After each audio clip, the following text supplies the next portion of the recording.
Bueno, pues bienvenidos a la sección Actualidad Inmobiliaria. Como os digo, lo que vamos a hacer es, bueno, exponer 3 o 4 noticias de esta semana o de estas últimas semanas que nos han llamado la atención y, bueno, analizarlas en conjunto, ¿no? Para ver cómo, bueno, qué es lo que opinamos sobre ellas y también llevaros un poquito esta actualidad al profesional inmobiliario, ¿no? Esto es una sección que pretende ser, bueno, que participéis, ¿no? Que nos digáis vuestra opinión, que pongáis vuestra opinión en el chat y, y bueno, un poco que sea un debate, ¿no? Que podamos hablar sobre esto porque evidentemente son noticias que todas ellas tienen calado, bueno, pues al propio mercado y al sector inmobiliario. Entonces, chicos, lo primero que voy a hacer es compartiros la primera noticia y vamos comentando, ¿os parece? Sí, sí. Venga, pues vamos a compartir la primera noticia, ¿vale? ¿Qué es esta? El Banco de España, ¿vale? No ve señales de alarma inmobiliaria y propone desarrollar productos como la hipoteca inversa. Lo primero que quiero contaros sobre esta noticia es que es una hipoteca inversa, ¿no? Una hipoteca inversa es un producto financiero que al final lo que hace es que, bueno, pues históricamente a gente mayor de 65 años, lo que propone este producto financiero es, bueno, darles, digamos, una renta a lo largo de los meses, acordar una renta por ese inmueble, irles dando una renta cada mes, en vez de darles el importe de esa hipoteca o de ese préstamo completo, es, oye, cada mes te aseguro una renta de X dinero en base al inmueble que tengas y el día que tú fallezcas, pues tus herederos podrán recuperar ese inmueble pagando el importe íntegro del préstamo con sus intereses correspondientes. Entonces, bueno, en la noticia principalmente lo que nos cuenta el Banco de España, ¿vale? Es, bueno, pues que lógicamente ellos no ven una situación actualmente alarmante para el sector inmobiliario, es decir, creen que sí, que los tipos de interés van a tener un impacto en el volumen de operaciones que se cierran, va a haber una desaceleración. De hecho, en la noticia ellos cuentan, bueno, pues que 2022 ha sido un año atípico en el cual ha habido un gran crecimiento en cuanto al volumen de operaciones. ¿Vale? Pero ellos dicen bueno, pues que no ven alarmante o no ven peligro, ¿no? En el trabajo del sector inmobiliario de cara a 2023, ¿no?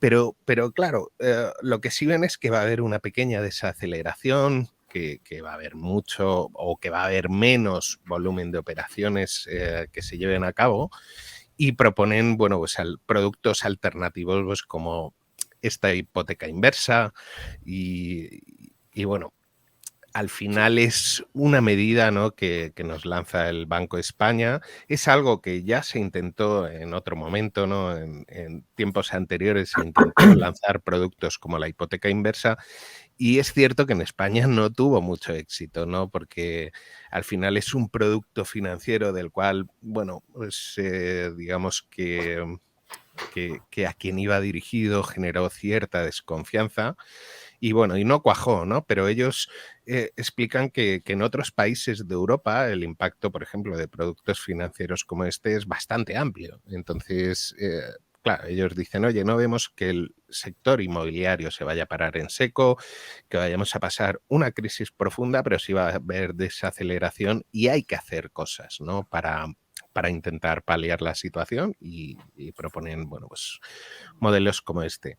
Entonces, chicos, ¿cómo lo veis? ¿Qué opináis sobre la noticia? Empieza tú, por ejemplo, Ismael. Bueno, es muy positivo que el Banco de España no vea señales de alarma inmobiliaria, ¿no? Yo creo que esto también nos tranquiliza a muchos profesionales inmobiliarios donde estamos escuchando alguna noticia quizá, no sé cómo lo veis vosotros, pero un poco tremendista, ¿no? Yo creo que lo comentamos la semana pasada Miki y yo, que es verdad que quizá se endurezcan un poquito más las condiciones financieras, es verdad que los tipos de interés han subido, es verdad que hay sectores que lo están pasando mal, pero de momento en el sector inmobiliario, por lo que nosotros estamos escuchando, todavía no se ve ninguna debilidad o no se ven signos de debilidad en nuestro mercado.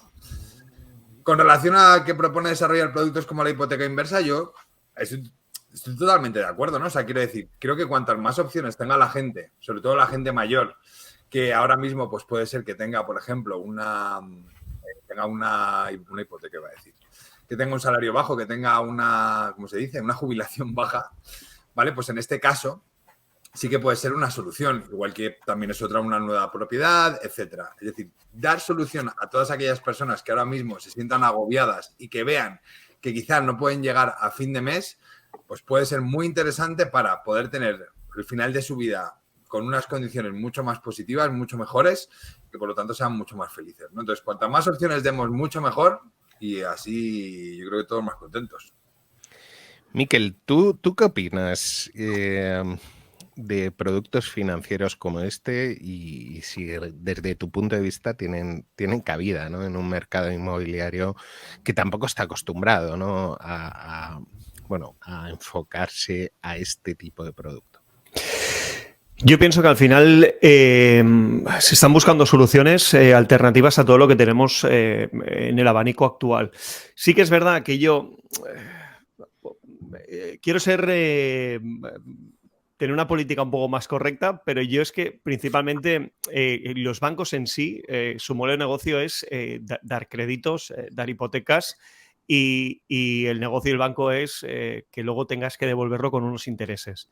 Dar van a dar, está claro. El problema es, ¿una hipoteca inversa es un buen producto? Sí, en relación a quién lo va a pedir. Si luego al final los hijos tienen que devolver una hipoteca con unos créditos abusivos o con según qué reglamentos, al final, pues se tendrá que ver. Al final yo creo que los bancos están para hacer dinero, tienen que de alguna manera aportar transparencia a la hora de cuando tú vas a pedir un crédito o una hipoteca. Yo creo que ahí está donde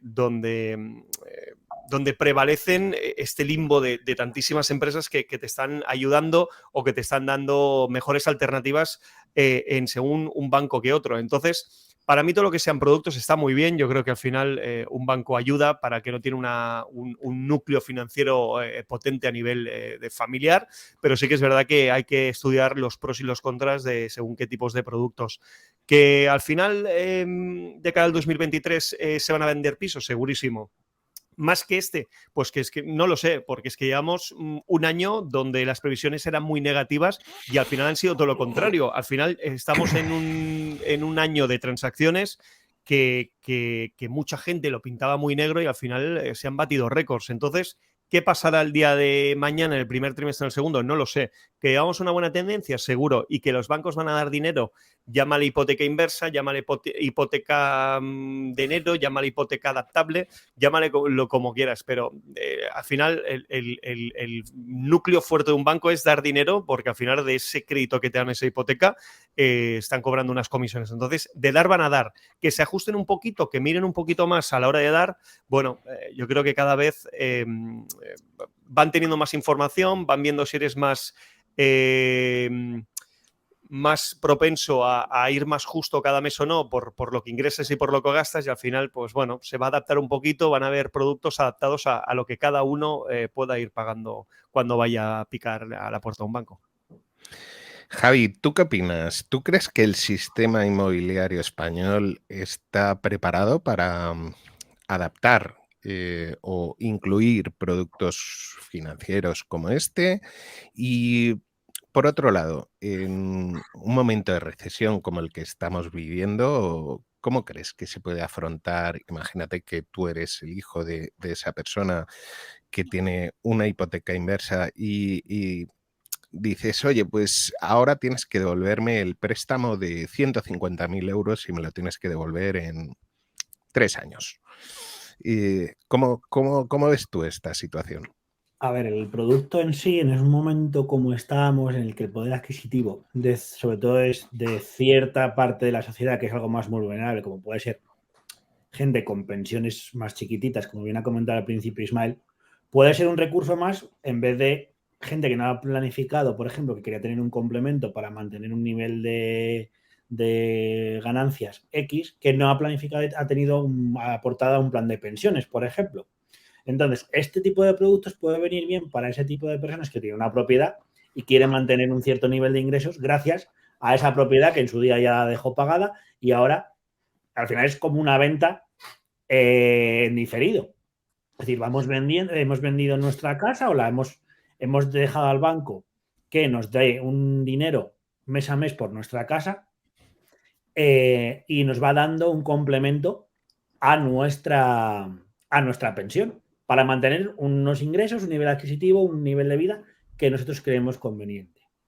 Problema, como tú bien acabas de decir, Juan Carlos, estamos en un país en el que lo has comentado al principio, que aquí no cuajó en su momento cuando ya el Banco de España comentó, oye, mira, este producto hace unos cuantos años, estamos en un país en el que la mentalidad de la propiedad, y lo hemos hablado infinidad de veces, es muy grande. Entonces, perder esa propiedad o muchas familias decir, bueno, yo ya tengo la casa pagada y esto va para mis hijos.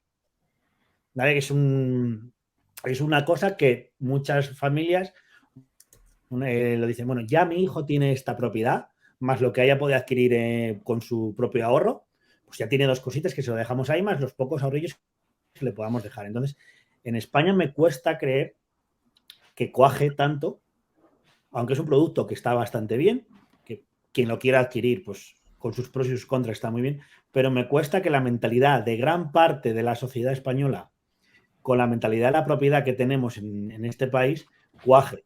Y por lo que acabas de comentar, es decir, yo tengo una casa, la he pagado durante toda mi vida. Ahora quiero tener un nivel de ingresos X. Hago este producto de hipoteca inversa. Y si mis herederos quieren recuperarla, tienen que pagar lo que yo haya gastado en estos años de hipoteca inversa con unos intereses derivados. Como producto, la idea es buena. Es decir, que sobre todo que hay vuelta atrás, es decir, no es como la nuda propiedad que comentabais, no sé si Ismael o tú, que existe también, que es directamente lo vendes y ya no tienes derecho a recuperarla.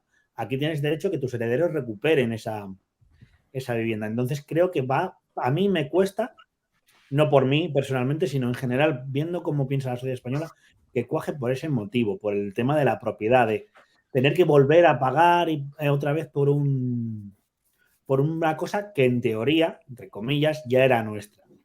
Entonces, vale, producto, y os lanzo, yo os cuento, yo no soy muy partidario de este tipo de productos y más en una etapa de recesión. Es cierto que hay que buscar fórmulas, pero lógicamente si bueno, pues la inflación ha subido mucho, ya digamos la cesta de la compra está desbocada, no están subiendo los tipos de interés de las hipotecas.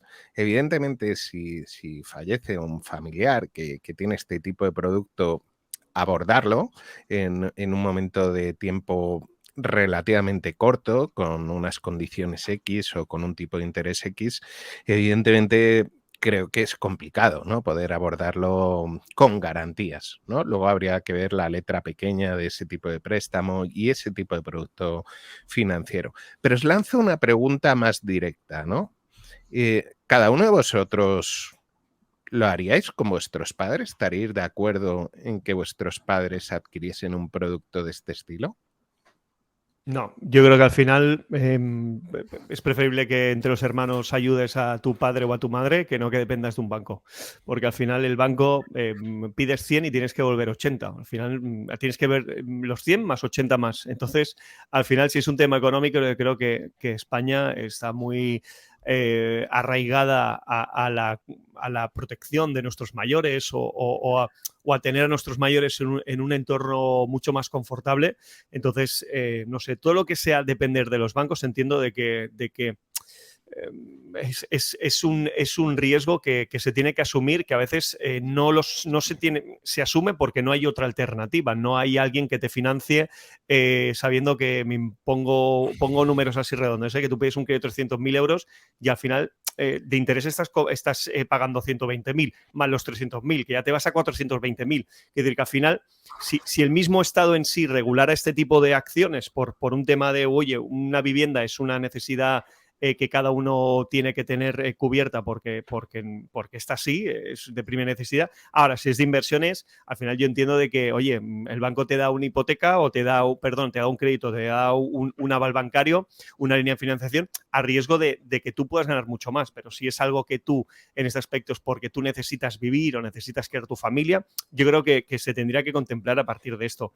Y en mi caso, intentaría lo mínimo posible tirar de una entidad financiera, básicamente por lo dicho, porque al final no es que estés devolviendo lo que se ha pedido, sino que estás devolviendo mucho más de lo que se ha pedido, muchísimo más. Entonces, bueno, si dependiera de mí, yo creo que este producto no encajaría en mi modalidad familiar ni a corto ni a largo. ¿Y pues tú, yo Ismael? te voy a llevar la contraria un poquito, Miki. Así vamos a generar un poquito de debate, que si no, esto es un rollo. Pero es verdad, a ver, yo, aunque comparto mucho lo que estás diciendo, yo, por ejemplo, yo jamás uso, o muy pocas veces utilizo mi tarjeta de crédito. Muy pocas veces. De hecho, lo utilizo cuando me voy de viaje fuera de España, porque es mucho más fácil poder gestionarlo, pero además no lo hago a crédito, sino lo hago al mes siguiente. Pero hay mucha gente que lo hace. ¿Por qué? Porque no tiene más opción. Entonces, yo también creo que yo estoy de acuerdo contigo. Yo también ayudaría a mis padres, pero no todo el mundo tiene la opción de ayudar a sus padres. Entonces, hay que dar solución a estas personas que pues tienen ese problema. Y es verdad que el banco, evidentemente, es un negocio, no te va a dar, evidentemente, nada gratis, todo lo tienes que pagar, pero es que también me quedo con una cosa que decía Javi, es que al final tenemos una idea de que hacemos una inversión a lo largo de toda nuestra vida para dejar esa vivienda a nuestros hijos y que tengan algo de herencia, cuando mira, chico, o sea, búscate la vida y si quieres tener una casa, pues te la pagas tú como me la he tenido que pagar yo. No hablo de mí, sino hablo de mis padres o de quien sea. Entonces, creo que también hay que tener, o sea, hay que buscar quizá la situación concreta de cada uno, porque pues a nosotros más o menos nos va bien y es cierto que, insisto, lo comparto exactamente igual que tú, Miki, o sea, yo haría exactamente lo mismo que acabas de decir, pero también las generaciones que vienen hasta ahora están teniendo muchas malas o muy malos trabajos, están teniendo muy malas oportunidades laborales, están teniendo salarios muy bajos, los alquileres ahora mismo también están por las nubes, muchas veces los padres tienen que ayudar para que los hijos puedan emanciparse. Es decir, que está muy complicada la cosa y que creo que también cada situación es diferente y darle opción a alguien a que por lo menos pueda vivir mucho más tranquilo, para mí también es muy importante, aunque tenga que pagar más de lo que finalmente invirtió, ¿eh? ¿Y tú, Javi? Pues ¿Tú yo, sería un producto que verías bien para tus padres, por ejemplo? a ver, yo soy de la opinión de, y además se lo he dicho 1000 veces a mis padres, esta conversación, que hagan con su dinero lo que quieran, que no piensen en nosotros. Entonces, en parte estoy de acuerdo con Ismael, entiendo lo que dice Miki, de hay que cuidar, hay que apoyar antes de ese último paso de, oye, no tengo o quiero tener más, pedirlo a un banco. Entiendo la situación y yo soy de los que piensa como tú de, mi último paso es recurrir a un crédito, préstamo, producto financiero para obtener más ingresos. Pero yo soy de la opinión de que si mis padres en un momento dado ellos consideran que es su propiedad, que la han ganado con su esfuerzo, con su trabajo, y en sus últimos años de vida quieren vivir mejor, por suerte es verdad que no tienen apuros, yo no les voy a decir nada, porque al final es un poco lo que decía antes, vivimos en la cultura de la propiedad para dejársela a los hijos. Te la has ganado tú. Disfrútalo. Sí. Disfrútalo tú. Y yo, por suerte, es verdad lo que hablamos, nosotros los cuatro no tenemos problema, entonces, por suerte, no necesito su ayuda. Entonces, pensad en vosotros y no pensad en mí. Si ellos deciden que lo necesitan, yo no voy a poner. Tampoco les voy a incitar, ¿vale? Pero que si ellos lo deciden así, me parecería correcto. Al final yo creo mucho en la libertad, la autonomía de las personas y si ellos lo deciden, no tendría problema y no sería de esos hijos que he visto casos que ha pasado con hipotecas inversas o con una propiedad de ¿qué has hecho? Que hagan lo que quieran. Bueno, y luego ya para cerrar el tema os lanzo una pregunta más, ¿no? Sobre esta noticia. ¿Realmente creéis que bueno, una persona del Banco de España, que al final no deja de ser un estamento, sí, público, que al final lo que hace es que analiza la situación económica, pero macroeconómica, es decir, está a unos niveles de economía macro, ¿no? Se enfocan en la parte de arriba, ¿no? de la economía. ¿Creéis que están capacitados para hacer recomendaciones a la parte de abajo, ¿vale? A los usuarios o a los ciudadanos en la parte de microeconomía o economía familiar? ¿No crees que es una recomendación que evidentemente en la parte macro sumaría? Porque, bueno, es un producto financiero más, es un producto que bueno, pues mueve el dinero, pero en la parte micro, evidentemente, le puedes meter en un jaleo muy importante a ciertas familias, ¿no? Entonces, ¿creéis que este tipo de perfiles que son analistas al final, no dejan de ser analistas financieros, pero que trabajan en la parte de macro, ¿no crees que no deberían estar opinando o dar recomendaciones sobre un tema que generalmente ellos no tratan? Porque luego, claro, todo esto tiene mogollón, o yo lo que encuentro son muchas lagunas. ¿Dónde está la figura del agente inmobiliario? ¿De qué se encargaría el agente inmobiliario? Al final esto es un producto financiero, ¿no? O sea, no tengo muy claro cómo encajar esas piezas, ¿no? Y estas recomendaciones me parecen interesantes a nivel macroeconómico, pero me parecen un poco descabellada a nivel micro, ¿no? O sea, porque si esa va a ser la solución bueno, pues de la desaceleración o de cómo vamos a enfrentarnos en 2023 a nivel número de operaciones o desaceleración del mercado inmobiliario, lo veo un poco complicado. Entonces, sin dar vueltas, la pregunta concreta es, ¿creéis que un analista financiero del Banco de España está capacitado para aportar o ofrecer soluciones para la parte de la microeconomía o la economía de familia? Yo, Juan Carlos, te diría que no es que no esté capacitado, te digo, porque puede estar capacitado porque puede tener unos conocimientos ¿Es maravillosos. adecuado? ¿Es adecuado? Más Sí, que, pero disculpa. yo no lo veo adecuado. Yo pienso que no lo veo adecuado. ¿Por qué? Uno, porque me afecta un poco directamente como participe del sector inmobiliario, creo que lo acabas de decir. Este tipo de productos dejaría de lado a todo el sector inmobiliario, porque al final es un producto financiero y producto bancario. Por lo tanto, todas estas operaciones, ahí el sector inmobiliario no tocaría nada, son operaciones financieras, que además no tendrían ni que intervenir ningún agente, ninguna empresa inmobiliaria. Y aparte, creo que es una recomendación de un producto concreto, cuando hay 1.000 millones de productos financieros maravillosos y demás, que como tú bien has dicho, afecta a determinada parte de la sociedad, además sin información. Es decir, a mí me gusta mucho cuando alguien, el gobernador del Banco de España, el subgobernador, gente de reconocido prestigio, analiza lo que es la perspectiva económica, cómo va el sector financiero, cómo puede ir, y el sector inmobiliario, pero cuando van a recomendaciones concretas, como tú bien has comentado, creo que no lo veo adecuado, porque está recomendando un producto concreto que ofrece una parte concreta del sector. Cuando me estás hablando de la evolución del sector inmobiliario o de el estado de salud del sector inmobiliario, y la solución que me das es algo que no es para todo el sector inmobiliario.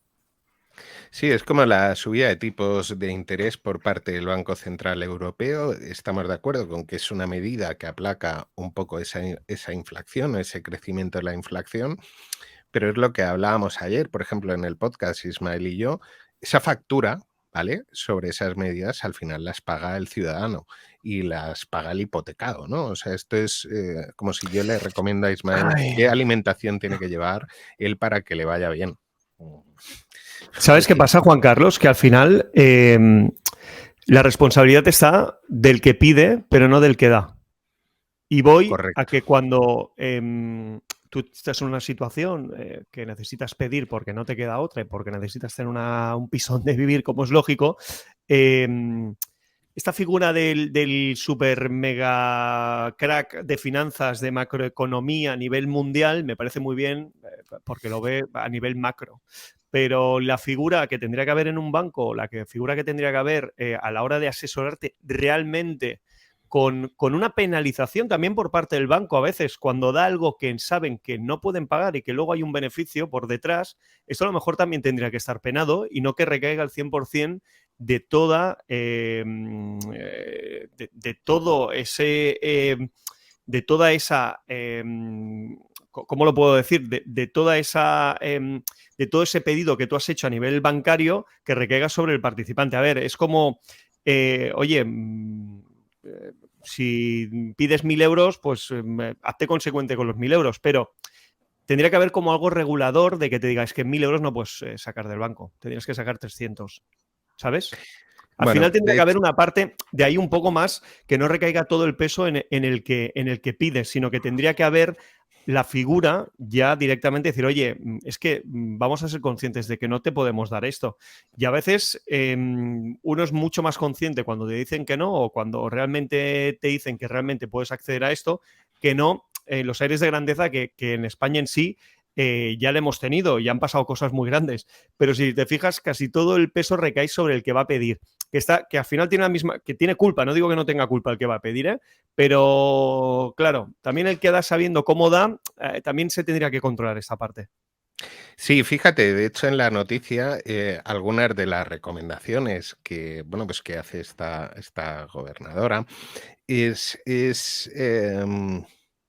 oye, es que los usuarios deberían tener mejor o deberían preocuparse más por tener formación y preparación financiera. Totalmente, totalmente. Vale, pero ¿dónde? ¿Cómo? ¿De qué manera? ¿No? O sea, ¿quién te explica qué es una hipoteca? ¿No? Porque al final ¿quién te explica digamos, toda la estructura? ¿Quién te explica cómo funcionan los tipos de interés si tienes ciertas características? Al final esto es como lo que digo yo, ¿no? O sea, al final oye, sí, deberíamos trabajar más en la preparación financiera del ciudadano, por supuesto. Deberíamos trabajar más, como también recomiendan, en la sostenibilidad para cada vez que se construya sean edificios verdes y más sostenibles energéticamente. Sí, pero a día de hoy estamos en otro momento y la sociedad no está en ese punto. Entonces, claro, no, sí, más sostenible, con mejor educación financiera. Ya, pero ¿cómo? O sea, no es la sociedad en la que vivimos, no es la realidad de la sociedad en la que vivimos.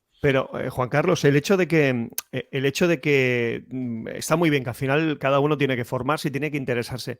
Pero yo, por ejemplo, que gestiono clientes, al final yo les explico muy bien para que después no tengan sorpresas, tanto para lo bueno como para lo malo. Al final, cuando tú trabajas de cara al público, necesitas ser transparente y que no haya una ética que no sea legal.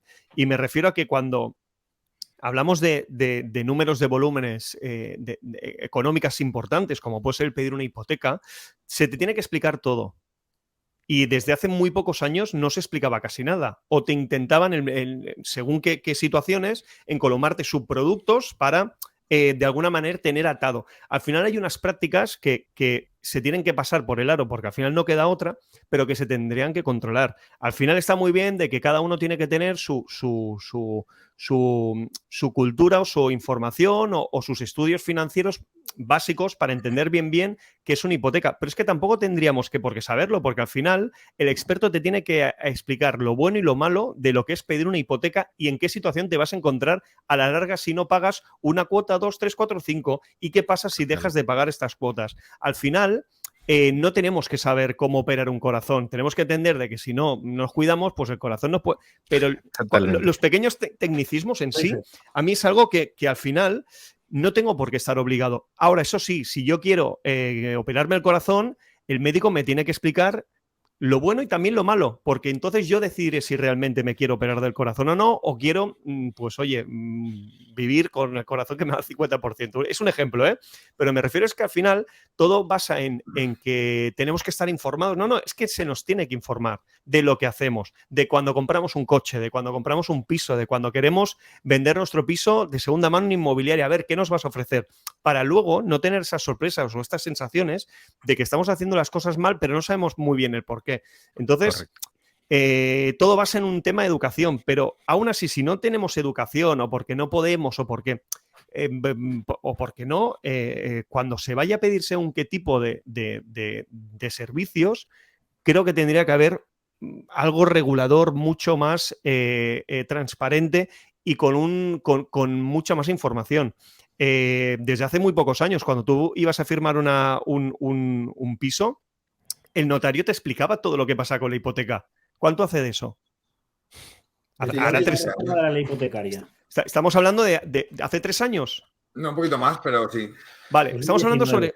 Claro, genial, transparencia. Oye, ¿qué pasa cuando vamos a firmar un piso? Lo que nos vamos a encontrar. Vale, si lo firmas y te pasa, que no sea porque no te lo han explicado, pero ya te lo han explicado. A partir de aquí tú aceptas o no, pero que te lo expliquen, que te den información. Estamos hablando de dos cosas diferentes, ¿eh? Porque por un lado yo estoy muy de acuerdo con lo que dice Miki. Al final necesitamos tener expertos que nos asesoren, que no sean comerciales. Queremos asesores que nos asesoren en función de lo que cada uno necesitamos.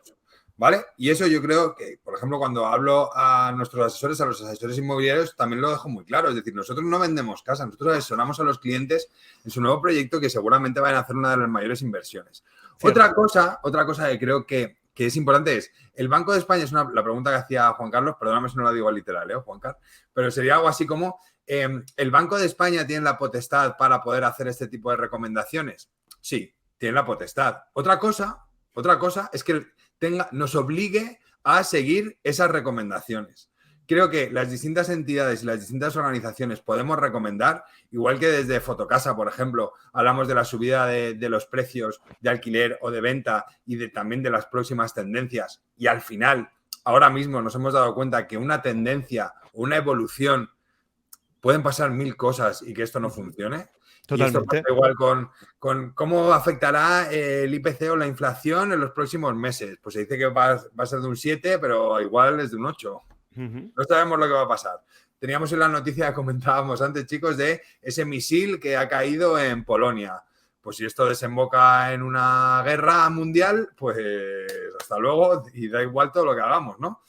Pero sí que creo que es bueno y es positivo el que den recomendaciones. Otra cosa es que esas recomendaciones, cuando den varias, todas pensemos que son negativas y entonces ya pensemos que esa organización o esa entidad sí que no tiene ningún valor cuando nos comenta algo, ¿no? Sí, a ver, si no se cuestiona si tienen potestad, evidentemente, es una opinión y es una recomendación, pero cuidado, ¿es adecuada? O sea, porque claro, tú no puedes hacer una recomendación y aparte decir, no, pero lo que hace falta es que la gente tenga educación financiera y lo que hace falta es que los que construyen lo hagan con sostenibilidad. Y esto puede ser una de las soluciones, una de las tantas soluciones. Ya, pero dame una batida de cosas que yo pueda entender como ciudadano y como usuario. Sí. Y si no, dime dónde puedo entender. O sea, porque te habla de hipotecas inversas. Y sinceramente, no creo que haya mucha gente que sepa cómo funciona una hipoteca inversa. Sí, de acuerdo. Y además que yo estoy seguro que si te vas a Europa, cada país tendrá las hipotecas, incluso cada entidad financiera tendrá condiciones diferentes en las hipotecas inversas. Unas serán más favorables para que lo contrate, otras serán más restrictivas. Y claro, esto al final es poner algo encima de la mesa donde se genera un debate, pero tampoco lo tenemos muy claro, ¿no? O sea, aquí también yo creo que es importante saber cómo se haría esto y si realmente sería interesante para el momento actual, que es que habrá muchas personas que no puedan pagar su hipoteca a futuro. Total. Eso es más que probable. Es que tienen que pensar en estas cosas, en dar soluciones a gente que al final no dejan de ser sus clientes, que a lo mejor no pueden asumir una cuota y lo que no quieren es deber una cuota encima perder el piso, sino lo que necesitan es un plan para refinanciar lo que en un momento se pagaba. Han sido unos tipos de interés que les afecta porque les viene de nuevo y tienen que pagar. Oye, pues vamos a buscar soluciones para esta gente que no pueda pagar para que no pierda el piso. Vamos a buscar soluciones para que de alguna manera, si antes de los 600 no tenían ningún problema, porque les ha subido a 900. Vamos a intentar también... es que, claro, temas financieros, la humanización, no hay, y somos conscientes, y los que nos movemos al sector inmobiliario somos conscientes, pero a veces también hay que darle la parte más humana al cliente, que en este caso es el que quiere pagar. Y en nuestro caso nos pasa mucho, que trabajamos con muchas inmobiliarias que a lo mejor no tienen su mejor, pues oye, vamos a adaptarnos, vamos a facilitarles, vamos a formarlos mucho más para que puedan acceder a cosas que no podían acceder y vamos a ayudarles con una parte que hacemos, como bien hacéis vosotros en el departamento de formación, de estudio, todos los webinars que hacéis en el Fotocasa Academy de forma totalmente gratuita. Es decir, que al final yo creo que esto hay que realzarlo y hay que darle un valor porque al final se trata de que si alguien no puede asumir, porque como tú me decías, Ismael, suben los tipos de interés, oye, lo que menos va a querer alguien es perder su casa, Totalmente, con todo lo que implica. Y ya te digo yo, que la sensación de no poder pagar una cuota no se la deseo a nadie. Y a mí me ha pasado anteriormente de que, oye, ostras, voy justo, ¿ahora cómo voy a pagar esto? Os digo una cosa, al final la gente quiere vivir bien, sabe dónde se mete, porque al final, a día de hoy, nos están dando mucha información, necesitamos mucha más, de acuerdo, pero aún así la gente quiere vivir tranquilo y hay muchos factores que no nos afectan que eso se tendría que compensar de alguna manera por parte de organizaciones o de lo que lo quieras llamar. Pero que el Banco Español ofrezca nuevos productos me parece fantástico, pero que no haya ahí por detrás una trampilla o algo que pueda aún meternos más en el barro, ¿sabes? Cambiamos de tercio, chicos. Os voy a compartir una segunda noticia, ¿vale?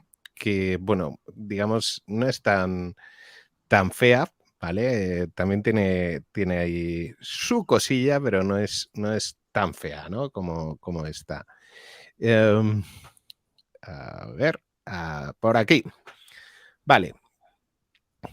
Bueno, Fotocasa, ¿vale? En este caso, y la Fundación Affinity, ¿vale? Explican un poco y se ha hecho un estudio en el cual se muestran las dificultades que tienen las personas que conviven con un perro o un gato, es decir, tienen mascotas, para alquilar una vivienda. Bueno, explican un poquito que realmente hay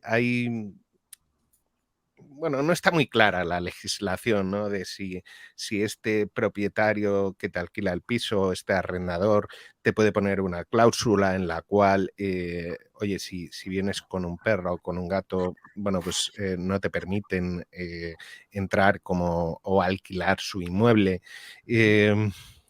Realmente hay un poco de controversia con esto, ¿no? Porque principalmente lo que dice la noticia y dice el estudio es que los propietarios, por un tema de prejuicios, pueden pensar pues, que se va a estropear más el inmueble, que va a haber malos olores, que se va a producir contaminación acústica con por ejemplo, un perro ladrando, este tipo de cosas, ¿no?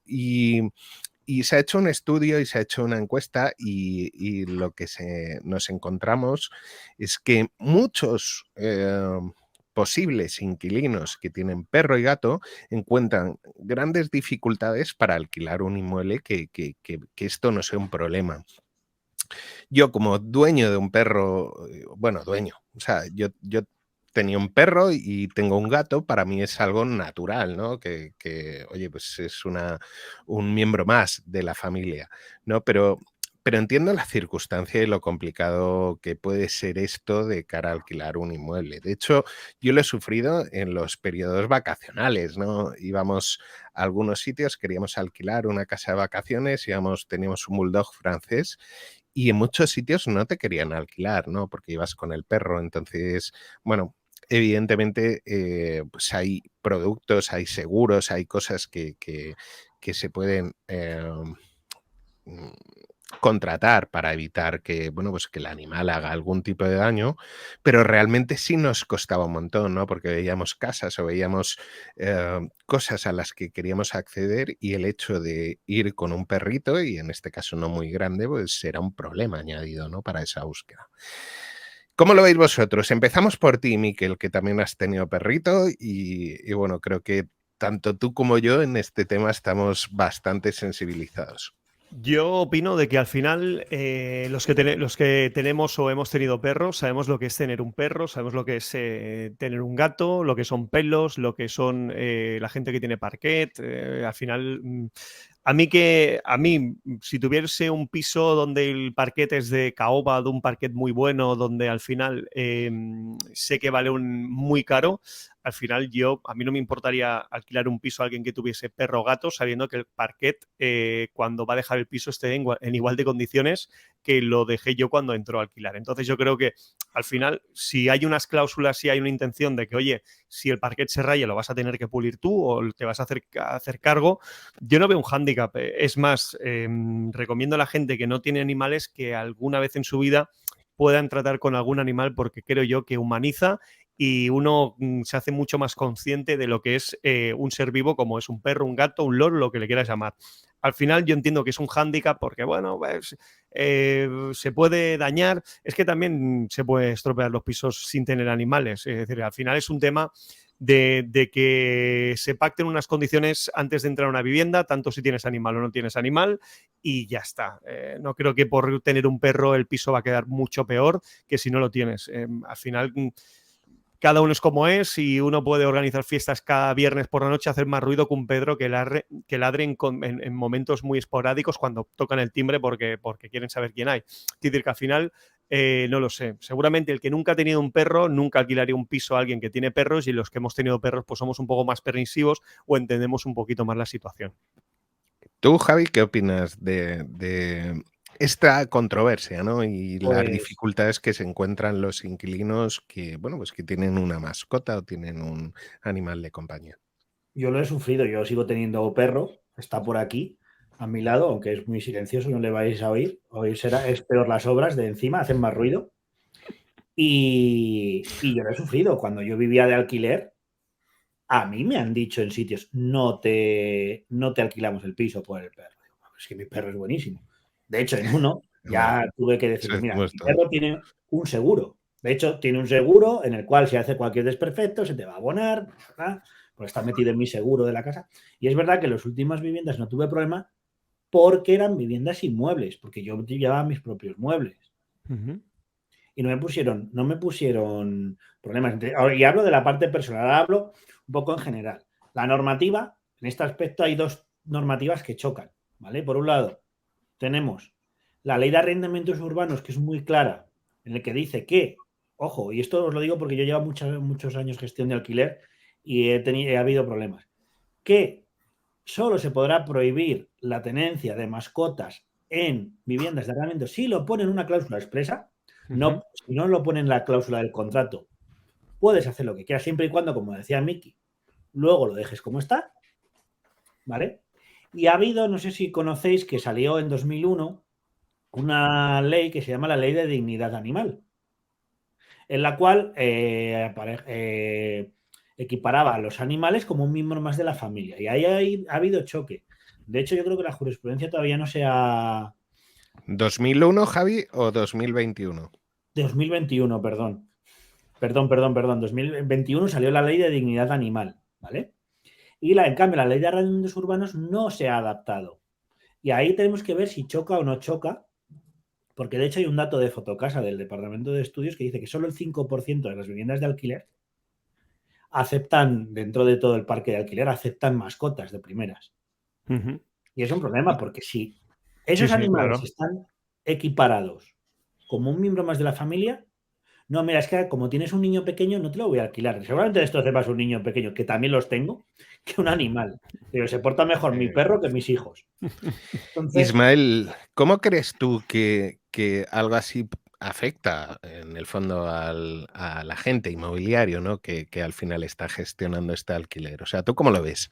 O sea, al agente inmobiliario le llega este propietario y le dice, oye, tío, lo que quiero son alquilarlo rápido, alquilarlo caro y además no quiero inquilinos con perro, gato, etcétera. ¿Cómo Bueno, crees al final es una condición que, como dice Javi, si aparece dentro como cláusula dentro del contrato de arrendamiento, pues debemos cumplir. No es una cláusula ilegal y, por lo tanto, pues el agente inmobiliario no le queda más remedio que o bien tener en cuenta esa cláusula y presentarle solamente clientes que, pues, que no tengan animal, o bien también hay una cosa que podemos hacer que es intentar convencerle, ¿no? Porque es verdad que existen, como estáis comentando, otra serie de cláusulas que podemos incluir dentro de ese contrato de arrendamiento y que además, incluso si no dejas tener animales dentro de tu vivienda, estás haciendo que haya menos candidatos para esa vivienda de alquiler. Y por lo tanto, puedes perderte a un muy buen inquilino que te pague todos los meses y que tenga pues, un muy buen trabajo y que además ese animal prácticamente no haga nada. Y puedes meter a alguien en tu casa pues que realmente pues, no te pague y tener algún problema, ¿no? O sea, quiero decir, al final yo creo que es muy importante. Y hay otro tema que creo que también toma mucha relevancia y es que cada vez más los españoles tenemos más mascotas. Es decir, de en los hecho, últimos hay un años... dato Que te lo digo, que hay más mascotas que niños menores de 14 años. Efectivamente. De hecho, en los últimos años, después de la pandemia, el número de mascotas ha crecido, el número de personas que tienen una mascota ha crecido y esto hace pues que cada vez más tengamos que tener en cuenta esta condición. Y por eso yo creo que realmente es un error, ¿no? Porque al final te puede pasar cualquier cosa que hagas que esa tarima de caoba, como decía Miki, pues se estropee. Pues mira, nosotros, por ejemplo, trabajamos en casa, ¿no? Y que cuando movemos la silla no se puede fastidiar esto. Eso no se tiene en cuenta, es decir, eso es el uso normal. Siempre y cuando haya un desperfecto que se deba al uso normal de la vivienda, eso lo debe asumir el propietario y cuando sea ya una cosa que sea específica, porque lo has hecho tú, evidentemente yo creo que ahí lo tienes que asumir. Pero creo que se debe ser mucho, hay que tener mucha más libertad y hacerle comprender a los propietarios que el hecho de que tengan una mascota no significa que te vayan a cuidar más la casa y que en muchas ocasiones es al contrario. Si tú quieres a tu mascota, evidentemente vas a hacer que se porte lo mejor posible, que no genere desperfectos, que no genere ruido, etcétera. Así que...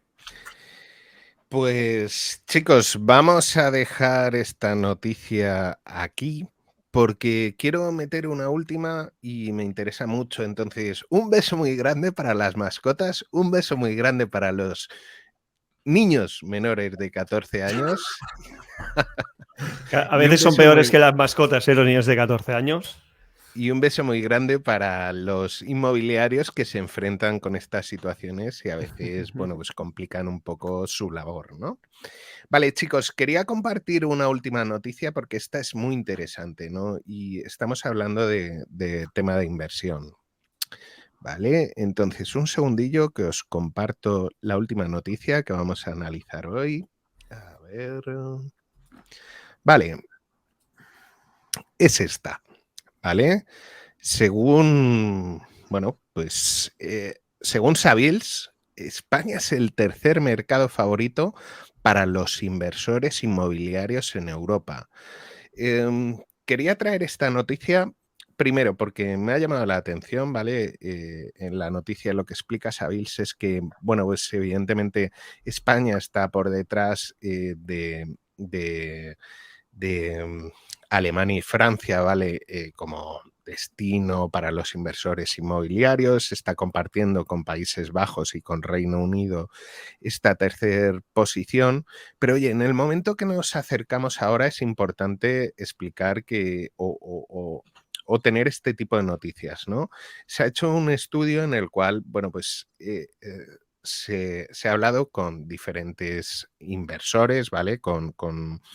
Bueno, pues con un estamento, ¿vale? Que regula a estos inversores hasta el punto de que hablamos de que este estamento con estos inversores mueve 500.000 millones de euros. Estamos hablando de una pasada. Y cuando se les ha hecho la encuesta a estos inversores seleccionados, se les ha preguntado, oye, ¿es muy probable que invirtáis en España en el próximo año?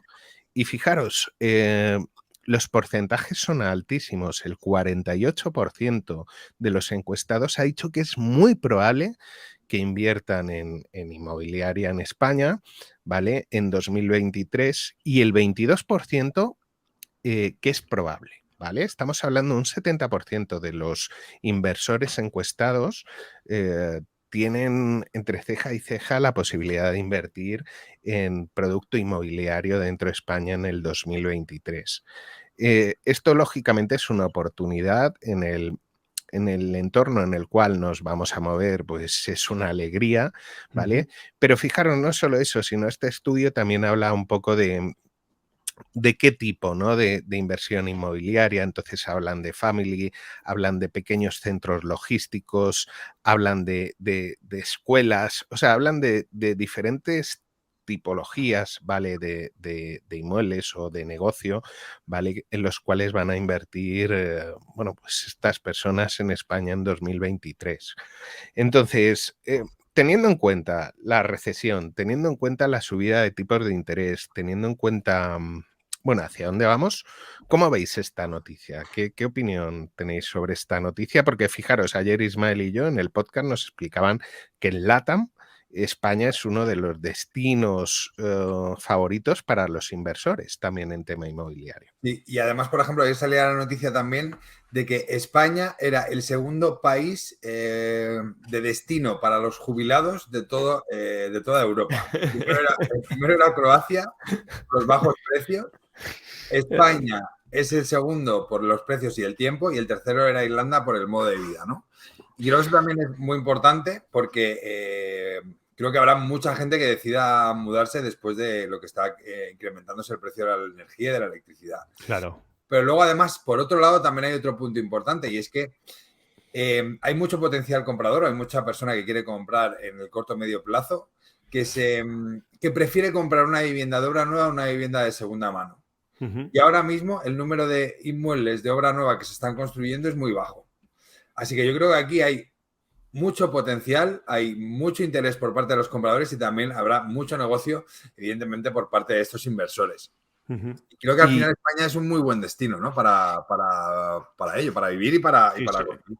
Y además con las tipologías que hablábamos, ¿no? Pequeños centros logísticos. Esto es importante porque esto conlleva, evidentemente, la atracción de no solo de inversión, sino la atracción de generación de puestos de trabajo. Totalmente. Pero es que además también estamos en España está situada en una posición muy estratégica de cara a toda Europa. Al final tenemos distintas vías por las cuales pueden acceder otros países. Tenemos el Océano Atlántico, tenemos el mar Mediterráneo, tenemos muchos puertos. Estamos muy bien conectados con el resto de Europa, que aunque estamos al sur, no dejamos de estar mucho más cerca, por ejemplo, de otros países como Estados Unidos o África, ¿no? Yo creo que también aquí, y lo decía Juan Carlos al principio, al estar en el tercer puesto y no siendo una de las primeras economías cuando comparamos con los competidores que estábamos hablando, creo que parte ha podido tener también el Brexit, ha tenido un poco que ver, aparte de las condiciones favorables que tiene España para la inversión, es decir, lo que hablabais ahora, atracción de jubilados que quieren venirse aquí. ¿Por qué? Porque el clima es estupendo, porque la calidad de vida es muy buena, el sistema sanitario es estupendo, un montón de factores que a esa tipología de inversores les puede venir bien. Yo creo que, Juan, pero cuando te metes a hablar del estudio, una de las primeras opciones es verdad que es multifamily. Pero lo que decía Juan Carlos, pequeños operadores, centros logísticos, y también hablaba de oficinas. Correcto. Creo que habla mucho de la atracción y lo que decía ahora Ismael de la situación estratégica de España. Creo que el Brexit en este caso nos ha beneficiado. ¿Por qué? Porque al estar dentro de la Unión, todas las empresas que quieran tener su sede social dentro de la Unión van a querer invertir más en otros sitios. Y al final dices, bueno, pues en comparativa, por ejemplo, con Francia o Alemania, los precios son más bajos en España. Sí, pues tenemos otro nivel de vida, ¿no? A nivel mediterráneo, a nivel cultural. Fijaros ahora Málaga, lo que está creciendo a nivel tecnológico. Málaga, que está puntera ahora a día de hoy. Barcelona también, todo lo que es el distrito del 22@ es tecnológico. Se están construyendo ahora no sé cuántos 1000 metros cuadrados de oficinas también, que están acabando edificios por la zona, están reestructurándolo todo. Madrid, quiere decir que al final... ya lo decíais vosotros, es que tenemos un punto estratégico en el mapa donde podemos llegar a África en muy poco, podemos ir a Latinoamérica también con charters, podemos subir para el norte, para Alemania, para Irlanda, para Reino Unido, es que al final estamos muy bien ubicados. Y sí que es verdad que a nivel turístico de jubilados, vete para todo lo que es la zona de Almería, vete para Alicante, todo eso lo que es por ahí, al final es que alucinan, normal que alucinen. ¿Cuántas horas de sol hay en España y lo bien que se come y una tapita con la cervecita? Es que yo si fuera jubilado no me movía de España, no me iba yo a Rusia, por ejemplo, no me iba yo a un país escandinavo. Lo barato que es con relación a otros países de Europa. Totalmente. Y que te digo una cosa, ¿qué te vale cogerte un vuelo desde Valencia hacia, yo qué sé, o de Galicia hacia Sevilla? Y luego vas a Sevilla y alucinas con Sevilla lo bien que se está, lo bien que te tratan. Si es que al final, por eso somos uno de los países con mayor transacción turística del mundo, porque es que al final España puede tener cosas muy malas, pero es que tenemos también cosas muy buenas que hay que remarcar y hay que aprovechar. Fijaros, en el mismo estudio también explican, porque es uno de los temas recurrentes también bueno, que se habla, ¿no? En los congresos, en los eventos, ¿no? En pequeños corrillos, ¿no? Oye, ha desaparecido el inversor en España, ya no hay inversores, grandes inversores en inmobiliaria. Y no es cierto, ¿no? Al final son percepciones que tú puedes sacar por tu pequeño círculo de influencia, pero no es cierto, porque fijaros, este mismo estudio explica que en Europa, ¿vale? El tercer trimestre ha habido una inversión en activos inmobiliarios, en Europa hablo, de 50.000 millones. Esto quiere decir que llevamos desde enero hasta septiembre, octubre, llevamos una inversión en Europa con esta tipología de inversión de 200.000 millones de euros. Estamos hablando muchísimo de dinero. Y prevén que se pueda cerrar el año en 280.000 millones de euros en inversión. Y decir, ya, Juan Carlos, pero eso es en toda Europa. Ya, pero somos el puesto número 3, ¿no? Sí, Este sí. estudio nos explica que somos el Totalmente. puesto número 3. Entonces, a ver, no es una regla de 3 como tal, porque ya sabéis que las matemáticas para algunas cosas no funcionan, pero evidentemente España sigue atrayendo muchísima inversión desde el mercado inmobiliario, ¿no? Oye, me da igual que sea para pequeños centros logísticos, para multifamily, para escuelas, para diferentes cuestiones, para luego desarrollar negocio. Pero seguimos atrayendo mucho inversor. Sí, es cierto que los inversores rusos han desaparecido o no tienen la presencia que teníamos, pero cuidado, que seguimos siendo el número 3, ¿vale? En Europa y que sigue habiendo muchísima inversión. Entonces, oye, tal vez deberíamos, o los agentes, o las agencias, o los players del sector inmobiliario deberían plantearse cómo atraer, ¿no? Colaboraciones con estos inversores. Al Sí, final sí, es lo que has totalmente. dicho tú, el dato, Juan Carlos, el 70% de esas personas que están moviendo unos 200 millones de euros, 200.000. 200.000 millones de euros, el 70% de esa gente que tiene ese dinero quieren invertir en España, tú lo has dicho en el dato. Entonces, creo que ahí está el quid de la cuestión, es decir, ese dinero quiere venir a España. ¿Cómo lo atraemos para que venga a mí? Porque yo también he oído, no, es que el gran inversor ya no existe, los inversores, los tipos, no, están ahí, el dinero circula y la gente quiere invertir. Y es que nosotros nos movemos muchas veces como los caballos con las orejeras, que se llaman. Y solo vemos lo nuestro y para adelante, pero es que tenemos que ver que vivimos en un mundo global y que nosotros tenemos un nivel X, pero es que en Alemania o en Gran Bretaña la inflación está mucho peor. Sí, Entonces, evidentemente a lo también. mejor, como polo atractivo, España para ellos les resulta bastante más económico. Y dicen, pues oye, aseguro clima, lo que decían antes, las bonanzas de geográficas que tiene el país, más esa bonanza económica de atracción, creo que es una tormenta perfecta para poder atraer dinero. Simplemente creo que la clave está en lo que has dicho tú, Juan Carlos, saber cómo convencer y atraerlos a mi negocio. Sí, hacemos una ronda y cerramos ya el tema. ¿Qué medidas podría tomar un agente inmobiliario para intentar atraer a esos inversores? Ismael. Bueno, ahí yo creo que hay diferentes medidas, ¿no? Por un lado, pues podemos utilizar pues nuestra generación de contactos en nuestra zona, saber exactamente cuál es el potencial que tiene nuestra zona en concreto y hablar con distintos actores que puedan colaborar, ¿no? Pues desde otras entidades, otras organizaciones, constructoras, etcétera, que veamos que tienen cierto interés a la hora de trabajar con nosotros y ponernos en conversación con ellos para mantener pues, posibles colaboraciones a futuro. Y luego también hay otra opción que yo creo que también es muy importante, que es que participemos en ciertas ferias, ¿no? En ciertas ferias inmobiliarias, ya no solamente en nuestro país, sino que si al final ahí vemos que hay un cierto interés por parte de determinados países en una zona en concreto de nuestra zona, pues no deja de ser una muy buena opción el desplazarse a esos lugares y participar en esas ferias no como feriante, sino directamente como, no sé cómo se dice, como visita. Sí, ¿no? como expositor. No expositor, sino visitando. Visitante, como visitante a Fitur, que quieres ir a ver qué está pasando en México, por ejemplo, o en donde sea, claro. Y hacer un buen networking, claro. Y Javi, ¿qué puede hacer un agente inmobiliario o una empresa inmobiliaria para atraer colaboración con esos inversores? Pues aparte que yo creo que lo que ha dicho Ismael de estar donde están esos inversores, en ferias, hacer publicidad, creo que también es importante publicar en los sitios donde están esos inversores, es decir, publicación internacional, que es un producto que Miki os puede contar. No vamos a venderlo ahora, pero que lo tenemos. Y creo que no lo hace mucha gente. Y es un mercado maravilloso. ¿Por qué? Porque yo estoy en mi casa como inversor y de repente me dice, tengo una sección que hay inmuebles en España. Voy a verlos.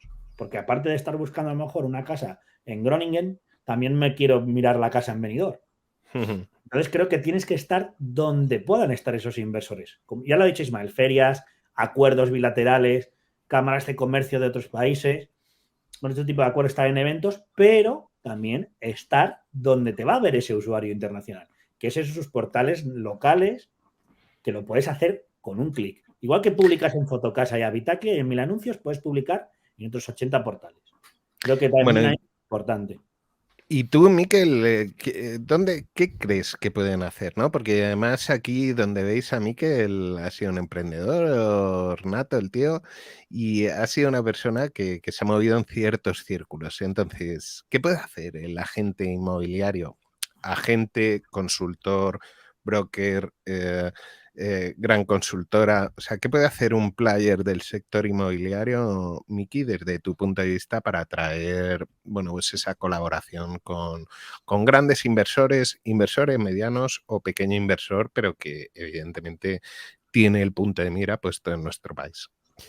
Yo creo que, para tampoco no ser muy repetitivo, yo creo que lo ha dicho Ismail y Javier, yo creo que son fórmulas que funcionen muy bien. Al final hay algo muy claro que lo hacemos de manera natural, que los que tienen mucho dinero y son inversores, conocen un país cuando lo visitan. Entonces, yo creo que tener mucha presencia en muchos portales internacionales, yo creo que es importante si eres inmobiliario o eres inversor, porque al final, cuando tú visitas, pongo el caso, tú visitas México, visitas Cuba o visitas República Dominicana, te das cuenta que son países que son emergentes y que muchísima gente que tiene dinero está comenzando, ya hace años de esto, está comenzando a hacer dinero ahí porque ve que van a otro ritmo. Nosotros somos más un ritmo europeo, donde cuando aplicamos un negocio nos metemos de cabeza, no vamos a este ritmo tan apausado como va, por ejemplo, en Latinoamérica, y te puedo explicar casos de gente muy, muy cercana a mi entorno. Pero al final yo creo que el invertir tú como inmobiliaria o como inversor en otros países, yo creo que es que hay muchísimas fórmulas. Es que podemos estar aquí grabando hasta las 5 de la tarde y son las 2:30 y tengo un hambre que da calambre, pero me refiero a que al final yo creo que todas las fórmulas son buenas. Cuando uno invierte, primero lo que hace es un testeo a nivel de en qué país va, dónde invierte. Y os cuento una anécdota. Mucha gente que está en UK y en Inglaterra, un piso en Inglaterra, te compras 3 aquí.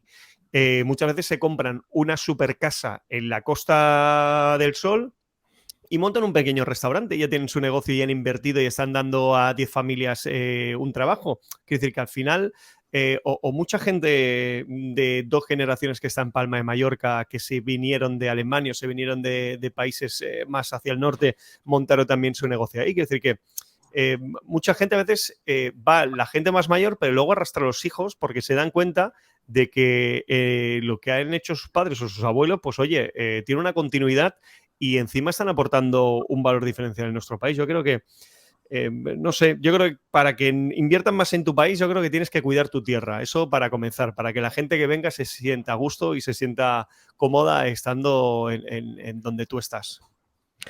Pues muy bien, chicos, casi con esto le ponemos el broche. En mi opinión es, y por sumar también algo más, es, oye, estar en los foros en los cuales sabes que hay gente de otros países, de LATAM, gente de Europa, y dejarte ver. O sea, hacerte conocido, trabajar en esos foros, abrir colaboraciones, participar en ponencias, participar en entregas de premios, participar en eventos que tienen repercusión en otros países, porque esa audiencia evidentemente lo que hace es que te hace más conocida, al hacerte más conocido, más oportunidades, y es mucho más fácil que te localicen estos inversores, ¿no? Entonces, bueno, es abrir más puertas. Y nada, chicos, no sé qué os ha parecido la sección, ¿os parece interesante? Sí, sí. Muy interesante porque, si os fijáis, cada uno de nosotros tenemos puntos de vista también un poco diferentes y es importante también ver cada uno cómo piensa y diferentes escenarios. O sea que genial. Pues nada, pues creo, chicos, que lo vamos a dejar aquí por hoy, que llevamos casi 2 horas, nos hemos alargado un poquito. A vosotros daros las gracias a los que habéis estado ahí. Y bueno, la semana que viene en nuestro directo tendremos la sección de Javier, ¿vale? Con, bueno, la hora de negocio, en el cual nos traerá un invitado con el cual, bueno, pues Javi hará una pequeña entrevista a este invitado y nos contará a alguien del sector inmobiliario. Y Miquel, creo que también tendremos tu sección, ¿no? Toc Toc, en el cual por ahí. conoceremos a alguien más del entorno Fotocasa que pueda darnos su visión, pues, de las diferentes zonas y de, bueno, cómo vive el día a día, ¿no? de este sector inmobiliario.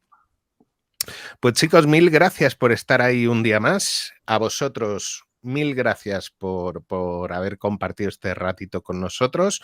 Y los que no hayáis estado, bueno, pues podéis ver el directo, se quedará colgado tanto en nuestro canal de Twitch como en nuestro canal de YouTube, ¿vale? Nos podéis encontrar como Fotocasa Pro y nada, nos vemos la semana que viene. Un abrazo, chicos. Hasta luego. Adiós. Abrazo.